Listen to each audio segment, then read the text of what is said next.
Les foules.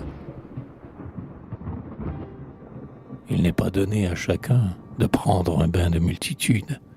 Jouir de la foule est un art, et celui-là seul peut faire, ou dépend du genre humain, une ribote de fidélité, et qui une fille a insufflé dans son berceau le goût du travestissement et du masque, la haine du domicile, la passion du voyage. Multitude, solitude, terme égaux et convertible pour le poète actif et fécond, qui ne sait pas peupler sa solitude, ne sait pas non plus être seul dans une foule affairée. Le poète jouit de cet incomparable privilège qu'il peut à sa guise être lui-même et autrui. Comme ces âmes errantes qui cherchent un corps, il entre, quand il veut, dans le personnage de chacun. Pour lui seul, tout est vacant. Ici, de certaines places paraissent lui être fermées.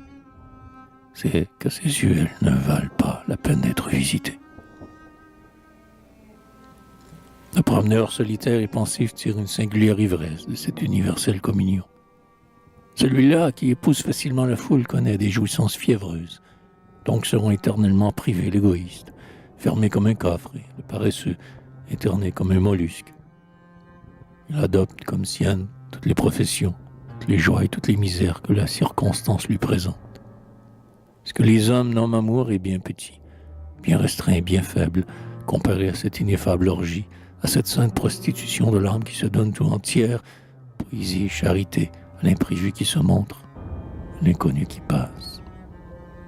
Il est bon d'apprendre quelquefois aux heureux de ce monde, ne fût-ce que pour humilier un instant leur sot orgueil, qu'il est des bonheurs supérieurs aux leurs, plus vastes et plus raffinés. Les fondateurs de colonies, les pasteurs de peuples, les prêtres missionnaires exilés au bout du monde connaissent sans doute quelque chose de ces mystérieuses ivresses. Et, au sein de la vaste famille que leur génie s'est faite, ils doivent rire quelquefois de ceux qui les plaignent pour leur fortune si agitée et pour leur vie si chaste.